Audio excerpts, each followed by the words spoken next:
Happy करवा चौथ। भगवान करे, माता रानी करे, सभी माँ और बहनों ऐसे ही पूजा करते रहे, हमेशा सुहागन रहे। और आज मैं आप लोग के साथ शेयर कर रही हूँ कि जिनकी भी वाइफ करवा चौथ का व्रत रख रही हैं, उन पति को मतलब क्या करना चाहिए, कैसे लाइफ में बिहेवियर रखना चाहिए जिससे कि वो टेंशन फ्री होके आजीवन आपके लिए, लंबी आयु के लिए व्रत रख सके, आपके खुशियों का कामना करते रहे हैं। क्योंकि कभी कभी हो जाता है अपनी ही कुछ गलतियों से खुद ही पति अपने वाइफ का मतलब दिल तोड़ देते हैं, परेशान करते हैं, मतलब मजबूर कर देते हैं। और ये जैसे मैं पूजा कर रही हूँ अपने हस्बैंड के लिए, ऐसे ही आपके वाइफ भी मतलब खुश होके मतलब आपकी लंबी आयु के लिए पूजा करे, ताकि आपका घर संसार भी बना रहे। और ये सब मैं इसलिए शेयर कर रही हूँ क्योंकि देखिए, कहने को हमारे शादी को अब 24 साल होने जा रहा है, लेकिन होता है ना, लाइफ है, ज़िंदगी है, तो कुछ परिस्थिति ऐसी आ जाती है, अभी आ रखी है, मतलब कुछ मुसीबत। पहले मेरी तबीयत ज़्यादा ख़राब थी, अभी भी है, अभी भी डॉक्टर ने टेंशन लेने से मना किया है। कुछ भी प्रॉब्लम तो देखिए होता ही है, हो ही सकता है, लेकिन हस्बैंड की प्रॉब्लम ज़्यादा हो रखी है। और उन्हीं के लिए मैं लंबी आयु के लिए पूजा कर रही हूँ। और जो भी हमारी लाइफ में परेशानी हुआ है, वो चीज़ सब मैं आप लोग के साथ भी शेयर करना चाह रही हूँ और रिक्वेस्ट करना चाह रही हूँ कि जो भी मेरे हस्बैंड से गलती हुआ है या हमारे रिलेटिव से गलती हुआ है, वो सब आप लोग ना करें। क्योंकि सच में ज़िंदगी बहुत ही अनमोल है, बहुत ही मुश्किल से ज़िंदगी मिलती है, चाहे लड़की हो चाहे लड़का हो, सभी के लिए ज़िंदगी देखिए अनमोल है। तो मैं हाथ जोड़ से सभी से विनती कर रही हूँ, चाहे लेडीज़ हो चाहे जेंट्स हो, कोई भी रिश्ते में आप लोग बंधे हो एक दूसरे से, तो बस इतना सपोर्ट ज़रूर कीजिए। भले ही आप किसी का मतलब पैसे से सपोर्ट मत कीजिए, लेकिन कोशिश कीजिए कि आपकी वजह से किसी के आँखों में आंसू ना आए और वो परेशान ना हो, वो मतलब डिप्रेशन में ना आए, और ना ही मतलब इतना मजबूर हो जाए वो इंसान किसी की वजह से कि अगर कोई बीमारी है, प्रॉब्लम है, तो अपना इलाज ही ना करवा पाए। तो मैं भी ऐसी ही कुछ परिस्थिति से गुज़र रही हूँ। वैसे देखिए, मतलब कोई ये डिसाइड नहीं करता है कि कब क्या हो, लेकिन अपनी तरफ से पूरी कोशिश करनी चाहिए हस्बैंड को कि वाइफ खुश रह सके। और ये सब मैं इसलिए बोल रही हूँ क्योंकि मैं अपने आँखों से देखी हूँ कुछ लेडीज़ को भी जाते हुए और कुछ जवान जेंट्स को भी जाते हुए। कल्पना करके देखिए कि आज आप जिस वाइफ से लड़ रहे हैं, झगड़ रहे हैं, अगर उस वाइफ को कुछ हो जाए जो आपकी लंबी आयु के लिए, आपकी फैमिली के लिए, आपके बच्चे के लिए क्या कुछ नहीं करती है, लेकिन सिर्फ़ आपकी थोड़ी-सी समझदारी की कमी से मतलब आपकी वाइफ़ या तो बीमार पड़ जाती हैं टेंशन से, या फिर इतनी मजबूर हो जाती हैं कि वो सुसाइड कर लेती हैं। मैं रियल कहानी बता रही हूँ कि ऐसे गलती मत कीजिए। और ऐसा ही सेम वाइफ से भी मैं विनती कर रही हूँ कि आप पति के लिए अगर लंबी आयु का पूजा कर रही हैं, तो घर में ऐसा हालात रखिए कि आपके हस्बैंड भी मतलब मजबूर ना हो। कोई बीमारी तो देखिए अगर हो गई है तो उससे तो कुछ नहीं कर सकते हैं, लेकिन जानबूझ के कोई बीमारी मतलब कम से कम सुसाइड ना करे, इस चीज़ का ध्यान हर लेडीज़ को भी रखना चाहिए। और आज मैं बहुत ही मतलब काफ़ी दिनों से मैं सोच रही थी कि ये टॉपिक मैं ज़रूर लाऊंगी, और आज करवा चौथ का व्रत है तो मुझे मौका मिल गया है। और ख़ासकर ये सब मैं अब इसलिए शेयर कर रही हूँ क्योंकि मैं खुद ही अब परेशान हूँ और हस्बैंड से कह रही हूँ कि काश अगर आपने ऐसा नहीं किया होता या ऐसा रिलेटिव लोग नहीं किए होते, तो सच बोल रही हूँ हमारा लाइफ बहुत अलग होता, बहुत अलग होता। तो वीडियो बनाने का यही मकसद है कि देखिए, मैं तो अपना लाइफ़ नहीं चेंज कर सकती हूँ, लेकिन जिनके 1 साल शादी के हुए हैं, 2 साल या कुछ ही साल हुए हैं, तो वो जो भी मेरा वीडियो सुन रहे हैं, उनसे मैं रिक्वेस्ट करूँगी कि आप कुछ अपने लाइफ़ में चेंज लाइए। मैं सारा टॉपिक तो अभी नहीं शेयर कर सकती हूँ। एक टॉपिक जो कि बहुत ही ज़्यादा ज़रूरी है, हस्बैंड वाइफ़ में बहुत ही मायने रखता है ये रिश्ता, तो वो चीज़ मैं आप लोग के साथ शेयर कर रही हूँ। अगर बहुत ज़्यादा झगड़ा हो रहा है, तो बस वीडियो सुन के थोड़ा-सा अपने लाइफ़ को चेंज करने की कोशिश कीजिएगा। सच मानिए, यकीन मानिए, वक़्त का कोई भरोसा नहीं होता है। आपकी वाइफ़ कितनी भी पूजा करेगी, प्रार्थना करेगी, लेकिन सच में वक़्त का कुछ पता नहीं होता है। इसलिए जो भी ज़िंदगी मिली है, उसे मतलब दोनों ही बहुत ही अच्छी खुशी के साथ बिताइए, ताकि सच में मतलब कहते हैं ना कि ऊपर जाएँ तो कोई चीज़ का अफ़सोस ना हो कि हमने ये लाइफ़ नहीं जिया है। और मैं सही बोलूँ, माता रानी का पूजा कर रही हूँ। माता रानी कृपा कहिए कि मुझे सच में कोई भी चीज़ का, अगर चीज़ की कहेंगे, जो भी सुख दुनिया में मिलता है, वो मुझे सब कुछ मिला। हाँ, एक मान-सम्मान जो मुझे मिलना चाहिए, वो मुझे स्टार्टिंग से नहीं मिला। तो वो क्यों नहीं मिला, वो मैं आप लोग के साथ शेयर कर रही हूँ। कोई भी हस्बैंड शादी करके अपने वाइफ़ को लाते हैं, तो अपनी ज़िम्मेवारी पे ही लाते हैं। वाइफ़ देखिए सारा कुछ छोड़ के आती है, अपना घर परिवार सिर्फ़ हस्बैंड के भरोसे। तो अब हस्बैंड का फ़र्ज़ बनता है कि वाइफ़ का मान-सम्मान का पूरा ध्यान रखे। चाहे आपकी वाइफ़ को आपकी मम्मी, पापा, भाई-बहन या और भी कोई रिलेटिव अगर जानबूझ के कोई मान लीजिए 1 दिन 2 दिन ताना स्टार्टिंग में दे सकता है, लेकिन रोज़-रोज़ अगर आपकी वाइफ़ को ताने दे रहे हैं, परेशान कर रहे हैं, गाली-गलौज कर रहे हैं और यहाँ तक कि मतलब मार-पीट भी हो रही है और आप तमाशा देख रहे हैं, और यहाँ तक कि आप अपने फैमिली को बचाने के लिए, फैमिली टूटे ना उसके लिए, अपने फैमिली वालों का गुस्सा अगर आप अपनी ही वाइफ़ को मतलब डाल रहे हैं, वाइफ़ के साथ आप गलत रिश्ता कर लिए फैमिली के कॉम्प्रोमाइज़ में, ताकि आपका फैमिली खुश रहे। तो देखिए, कॉम्प्रोमाइज़ करना चाहिए, हर इंसान को कॉम्प्रोमाइज़ करना चाहिए। कॉम्प्रोमाइज़ के बिना कुछ नहीं हो सकता है। आप पति लोग का फ़र्ज़ बनता है कि स्टार्टिंग में आप वाइफ़ को भी समझाइए और आप अपने सारे रिलेटिव को भी समझाइए कि नया-नया रिश्ता है, गलती सबसे हो सकती है, आपकी वाइफ़ से भी, आपके फैमिली मेंबर से भी। तो एक पति का जो रोल होता है ना, बहुत ही मायने रखता है एक लड़की की ज़िंदगी बर्बाद होने के लिए या खुशहाल होने के लिए। अगर पति चाहें तो उसे घर में, समाज में, दुनिया में, सबकी नज़र में बहुत ही ज़्यादा मान-सम्मान, इज़्ज़त दिला भी सकता है। और अगर पति ना चाहे तो सही बोलूँ, खुद तो बेइज़्ज़ती करेगा ही करेगा, और साथ में आपके घरवाले भी करेंगे और दुनिया वाले भी करेंगे, क्योंकि हर एक को बस यही लगेगा कि इस लेडीज़ के साथ हस्बैंड तो खरा ही नहीं है, तो जो चाहे उसको बेइज़्ज़ती कर सकता है। तो मैं रिक्वेस्ट कर रही हूँ हर पति से कि अगर आप शादी करके लाए हैं और चाहते हैं कि आपकी पत्नी भी आपके लिए लंबी आयु के लिए पूजा करे, ऐसे ही श्रृंगार करे आपके लिए, आपको भगवान समझे, मान सम्मान दे, तो आपका बस यही फ़र्ज़ बनता है कि आप अपनी वाइफ़ को भी मान सम्मान दिलाने में तनिक भी पीछे ना रहें। और होता है, मैं मानती हूँ, कभी-कभी क्या हो जाता है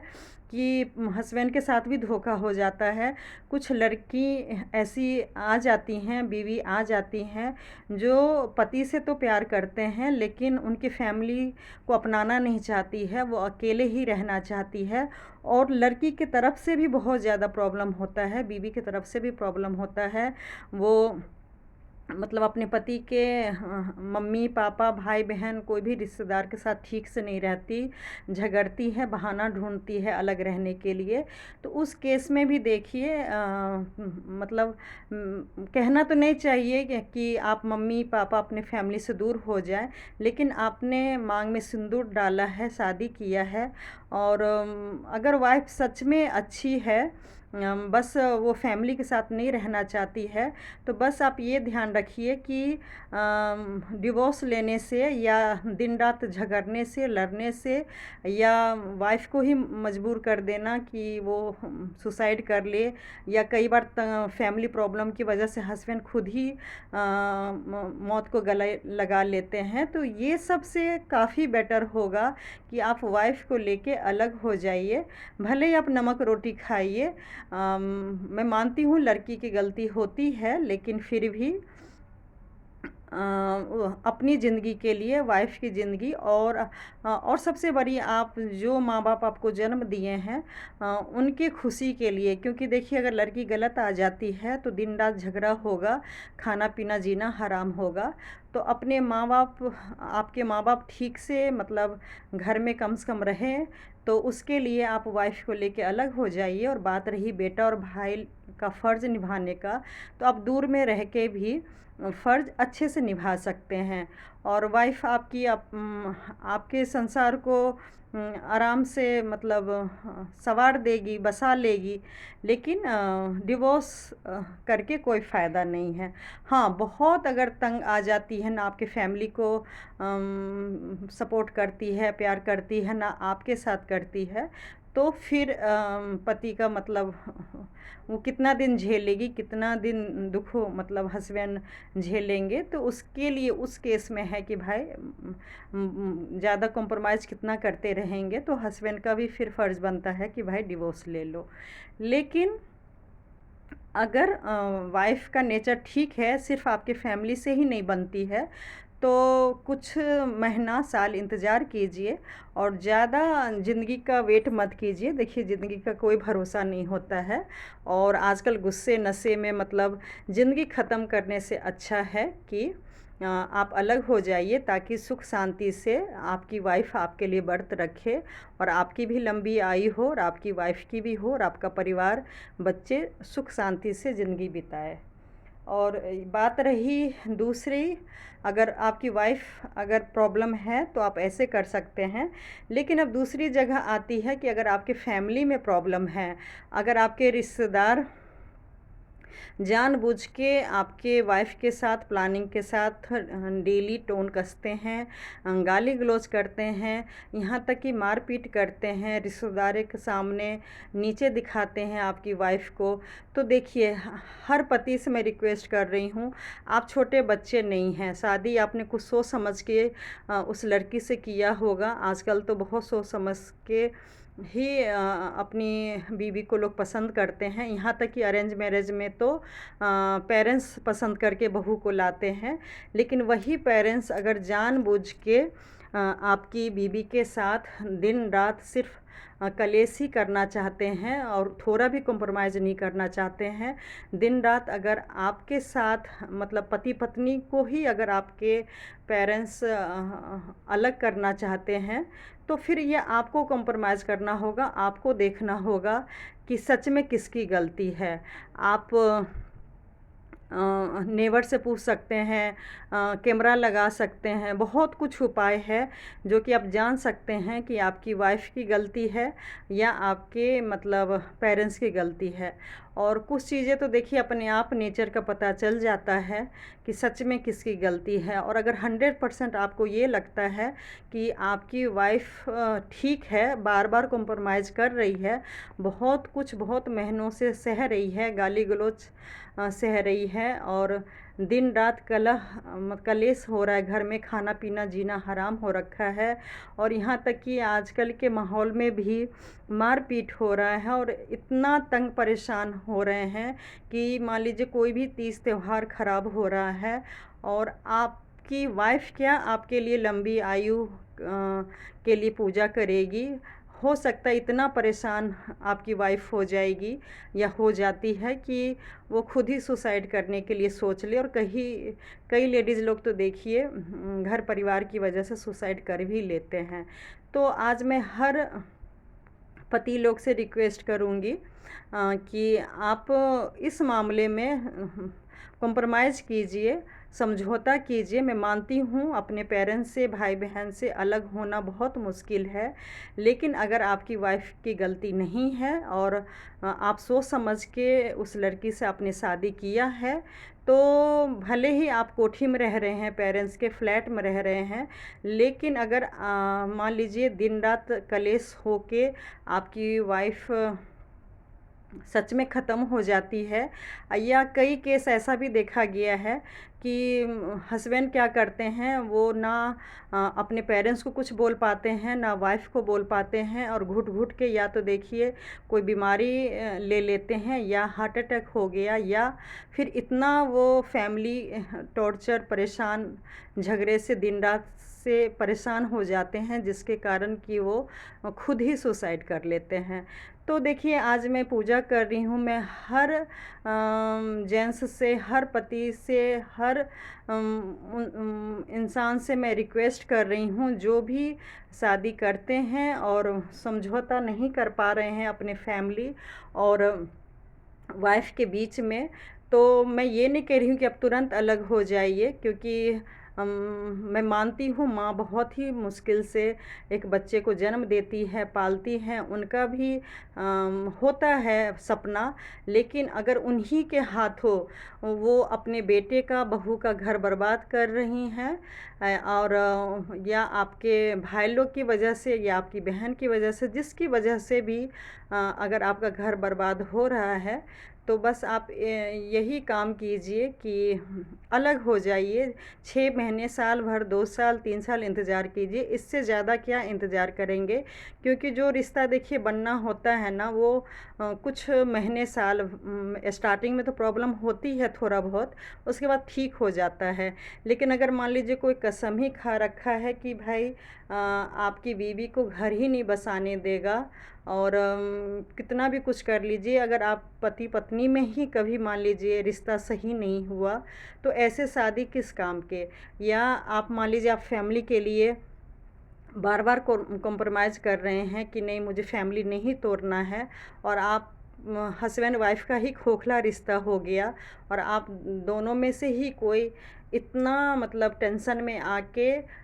या तो बीमारी के कारण ही चले गए, या ख़त्म होने पे मजबूर हो गए, तो ये समझौता, ये कॉम्प्रोमाइज़ किस लिए, तो कोई काम नहीं देगा। और ये सब मैं वीडियो इसलिए शेयर कर रही हूँ क्योंकि हम लोग भी सही बोलें, बहुत सालों से बहुत ज़्यादा कॉम्प्रोमाइज़ किया, हमेशा मतलब लगा कि कभी भी बहू के नाते मुझे हमेशा लगा कि बच्चे, माँ और बच्चे के बीच में नहीं आना चाहिए। सही में बहुत मुश्किल से एक बच्चे को जन्म देते हैं,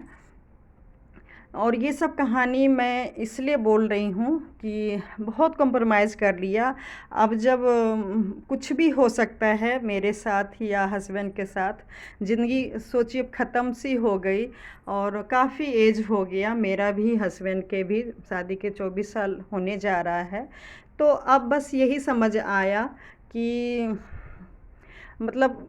हमें बहुत पहले ये डिसीज़न ले लेना चाहिए था, लेकिन नहीं ले पाए, वक्त निकल गया, शायद यही सब लिखा था। और ये सब मैं इसलिए बोल रही हूँ कि बहुत कॉम्प्रोमाइज़ किए। जब मैं जॉब कर रही थी तो मैं यही करवा चौथ पे अपनी सासू माँ को, सब लोग कहते हैं, मैं भी वीडियो में डाली हूँ, पता है कि सुहाग का जब हम पूजा करते हैं तो जो जन्म देते हैं सासू माँ के लिए, जितना हो सके अपनी हैसियत से सारी गिफ्ट, कॉस्मेटिक का सामान सब देना चाहिए। तो मैं भी 10-15 साल पहले की बात है, 15 साल पहले की बात है कि मैं गोल्ड के कान में अंगूठी और पायल, बिछिया और पोला होता है ना, उसमें गोल्ड का डिज़ाइन बना हुआ, मतलब जैसे लोग नंद बहन लोग को 5 सेट चांदी सोना का गहना देते हैं, वो चीज़ मैं ऑफिस भी गई थी और उसके बाद पूजा वूजा करके खाना वाना बना के रात में चाँद निकलने का इंतज़ार कर रहे थे। उसी बीच में मैं अपने हस्बैंड को दिखा के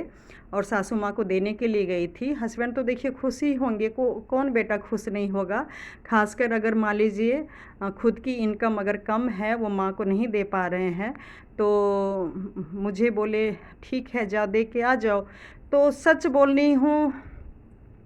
थोड़ा-सा भी मेरी तरफ से कोई गलती नहीं हुआ। मैंने रिक्वेस्ट किया, मैं पहले भी कई चीज़ देती हूँ और कुछ भी होता था तो बहुत रिक्वेस्ट करके ही मेरा रिश्ता अपनी सासू माँ से था पूरा। तो रिक्वेस्ट मैं करती रही लेकिन वो नहीं मानी, नहीं ले रही थी। तो उसी में मुझे देवरानी ने बताया था, उसके शादी के 2-3 साल हुए थे, कि उसने नोज़पिन दिया है, वो पहनी हुई थी। तो मैंने बस नोज़पिन को टच करके मैंने बोला कि देखिए, मैं ये नहीं कह रही हूँ कि ये सस्ता है या मेरा महंगा है, लेकिन शादी के इतने साल हो गए, आप मतलब ना बड़े बेटे से कुछ लेती हैं, ना मेरे से लेती हैं। घर में बहुत प्रॉब्लम हुआ, हमेशा मतलब मैं कॉम्प्रोमाइज़ समझौता करने की कोशिश की हूँ कि ताकि आप खुश रहें। और नहीं मतलब आप मेरा क्यों नहीं लेती हैं, या आप अपने बेटे का क्यों नहीं लेती हैं? बड़े बेटे का नहीं लेती हैं, छोटा बेटा आपका कुछ भी लेता है लाते हैं तो वो ले लेती हैं। बस गुस्सा तो वो कर ही रही थी बहुत ज़्यादा, उसके बाद बहुत ज़्यादा गुस्सा हो गई। घर से फिर सब निकले, मेरे हस्बैंड भी, फादर इन लॉ, देवर देवरानी सब लोग। लेकिन सही बोलूँ, किसी ने भी ये नहीं बोला कि भाई मतलब बहू दे रही है, भाभी दे रही है तो ले लो, भले ही नहीं पसंद है तो रख लो, त्योहार का दिन है, कलेश मत करो। तीनों लेडीज़ ने सुबह से कुछ खाया पिया नहीं था। बहुत ज़्यादा हंगामा हो गया। और ये सब कहानी मैं इसलिए बता रही हूँ, मेरे हस्बैंड स्टार्टिंग से मतलब होता है कि वो माँ को क्या बोलेंगे, और ख़ैर बोलना भी नहीं चाहिए। मैंने कई बार माँ के ग्रह को भी अपने ऊपर लिया है। तो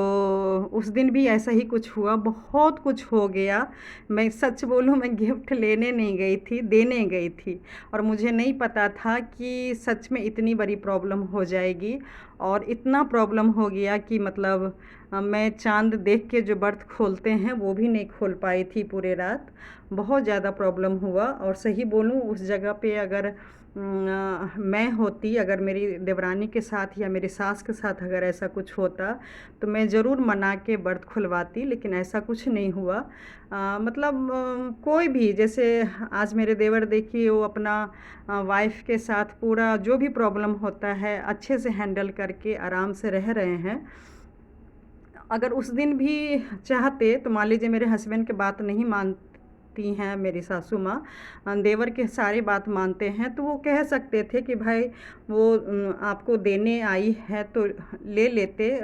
मतलब रिश्ता ख़राब करके क्या फ़ायदा। और ख़ासकर देखिए, सास बहू का रिश्ता ख़राब होना तो फिर भी थोड़ा बहुत चल जाता है, लेकिन इसकी वजह से सही बोलूँ, मेरे स्टार्टिंग से ही हस्बैंड वाइफ़ का रिश्ता बहुत ज़्यादा ख़राब हो गया। और यहाँ तक कि देखिए, अभी भी जब तबीयत ख़राब है, अभी भी मुझे किसी ने बोला कि भाई जो कुछ भी हुआ कोई बात नहीं, आप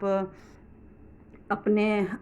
हस्बैंड की लंबी आयु के लिए, सासू माँ के लिए सारी श्रृंगार का सामान लेके आओ। फिर मैं माता रानी के करवा माता रानी को चढ़ाई। और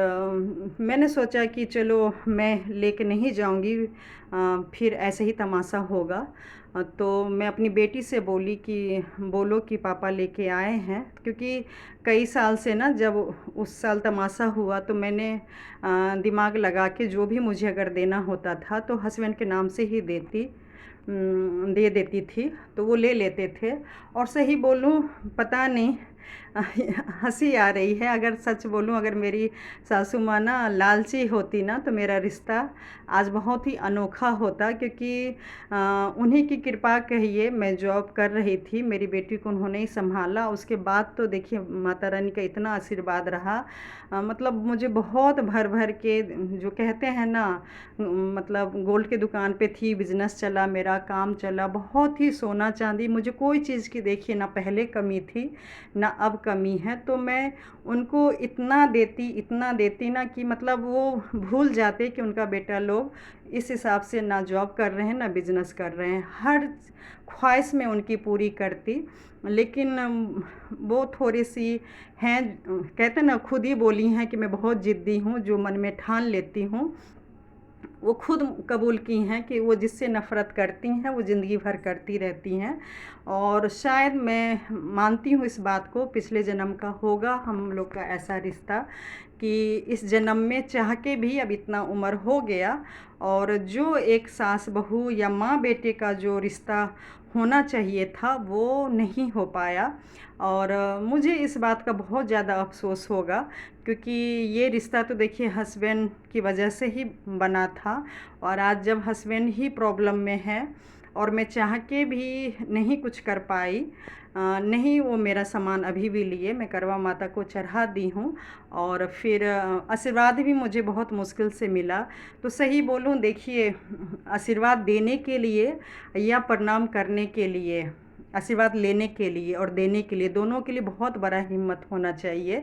ऐसे ही आप रिश्तेदार को नहीं प्रणाम कर सकते हैं या गिफ्ट दे सकते हैं। आपको कुछ भी अगर लाइफ में हुआ है तो थोड़ा बहुत तो देखिए प्रॉब्लम, मतलब समझौता करना ही पड़ता है।